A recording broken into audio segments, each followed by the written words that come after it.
আসসালামু আলাইকুম। নূর হোমিও ক্লিনিকের পক্ষ থেকে আবারও আপনাদেরকে আন্তরিক প্রীতি ও শুভেচ্ছা। বাংলাদেশের প্রতিটি ঘরে ঘরে এখন হাই ব্লাড প্রেশার বা হাইপার টেনশনের রোগী রয়েছে। দেখা যায় তাদেরকে দীর্ঘমেয়াদী বিভিন্ন সময়ের জন্য 6 মাস, কখনো কখনো তার থেকে বেশি অথবা সারা জীবনের জন্য ওষুধ ডাক্তারেরা দিয়ে থাকে তাদেরকে সুস্থ রাখার জন্য। আসুন আমরা জেনে নেই হাইপার টেনশন বা হাই ব্লাড প্রেশার কাকে বলে। আমরা জানি বিপি মেশিন দিয়ে প্রেশার মাপার সময় সিস্টোলিক ব্লাড প্রেশার 140 এর উপরে থাকলে আর ডায়াস্টোলিকের ব্লাড প্রেশার 90 এর উপরে থাকলে তাকে আমরা হাই ব্লাড প্রেশার ধরে নেই। তখন ডাক্তার দেখা যায় যে তাকে হয় আপনার যে কোনো 6 মাস তার থেকে বেশি অথবা দীর্ঘমেয়াদী ওষুধ সেবনের জন্য বলে থাকে। যেসব কারণে হাই ব্লাড প্রেশার দেখা দিতে পারে তা নিয়েই এখন আমরা আলোচনা করব। মানুষের যখন ধীরে ধীরে বয়স বাড়তে থাকে দেখা যায় যে হাই ব্লাড প্রেশার বা হাইপারটেনশন রোগটা তার মধ্যে গ্রো করতে থাকে।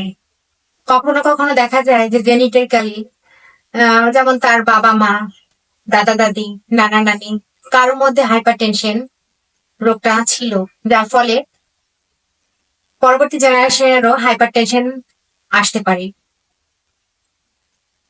যদি প্রচুর পরিমাণে লবণ কেউ পছন্দ করে, খাবার খেতে বসলেই লবণের একটা কৌটা নিয়ে বসে, দেখা যায় যে তাদেরকে অবশ্যই হাইপারটেনশন অ্যাটাক করে। আর এই হাইপারটেনশন লবণ জাতীয় দ্রব্য যারা খুব পছন্দ করে এরা এক সময় না এক সময় নিশ্চয়ই ভুক্তভোগী হবেই।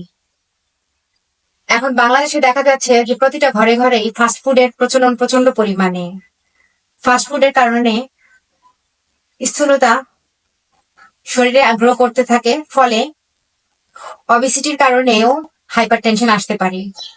ইনসমনিয়া বা স্লিপলেসনেস কারণেও শরীরে হাইপারটেনশন আসতে পারে। যদি কোনো লোক অ্যালকোহলিক বা স্মোকার হয় তার শরীরে এমনিতেই হাইপারটেনশন বা হাই ব্লাড প্রেশার আসবে। যদি আপনার জীবনে বিভিন্ন রকমের স্ট্রেস যেমন জব, বিজনেস, ফ্যামিলি নিয়ে বিভিন্ন রকম টেনশন বা স্ট্রেস এর মধ্যে দিয়ে চলতে থাকে কন্টিনিউয়াসলি, তখন দেখা যায় যে হাইপার টেনশন অটোমেটিকলি তার শরীরে গ্রো করতে থাকে। এছাড়াও বড় বড় কোনো জটিল রোগ যেমন ব্লাড সুগার, কিডনি ডায়ালাইসিস করে অথবা হার্টের কোনো রোগ, বিভিন্ন কারণে এই বড় বড় রোগের কারণে দেখা যায় যে হাইপার টেনশন বা হাই ব্লাড প্রেশার শরীরে আসতে পারে।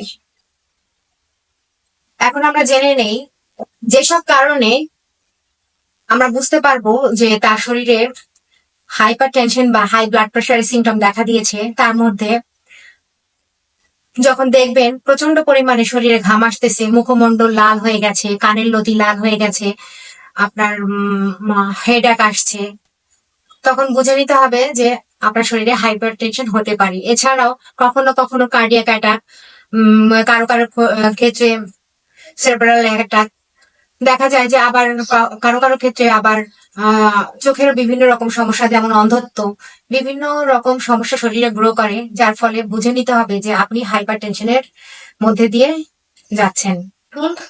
এখন আমরা জেনে নেই ঘরোয়া পদ্ধতির মাধ্যমে কিভাবে আমরা হাইপার টেনশন থেকে নিজেদেরকে মুক্ত রাখতে পারবো। আপনি যদি প্রচুর পরিমাণে অতিরিক্ত লবণ খেয়ে থাকেন তাহলে আগেই সেটা বন্ধ করতে হবে, কারণ হাইপার টেনশনের জন্য লবণ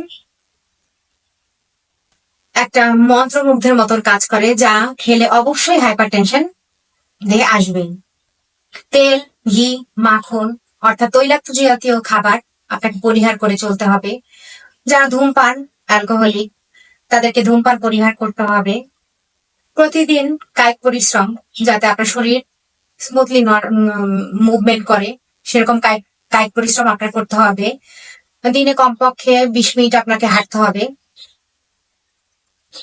দিনে 3 লিটার পানি আপনাকে অবশ্যই খেতে হবে, কারণ আমরা জানি সোডিয়াম ক্লোরাইড শরীরের জন্য একটা বিষাক্ত পদার্থ। আর সেই সোডিয়াম ক্লোরাইডকে পানি মূত্রের মাধ্যমে শরীর থেকে বের করে দিয়ে শরীরকে সুস্থ রাখে। এছাড়াও যদি তারপরও কোনো প্রবলেম দেখা দেয় অবশ্যই কোনো বিশেষজ্ঞ চিকিৎসকের মাধ্যমে পরামর্শ নিতে হবে। আর সে তখন দেখা যাবে যে আপনার ব্লাড সুগার আসছে কিনা, কিডনির কোনো প্রবলেম আছে কিনা, তা সেজন্য ইউএসজি করতে দিতে পারে, ব্লাড সুগারের টেস্টের জন্য রক্ত পরীক্ষা করতে দিতে পারে। এভাবে নিয়মিত চেক আপ এবং নিয়মিত খাদ্য অভ্যাসের মাধ্যমে আমরা আমাদের শরীর থেকে হাই ব্লাড প্রেশারটা থেকে নিজেদেরকে রক্ষা করে চলতে পারি।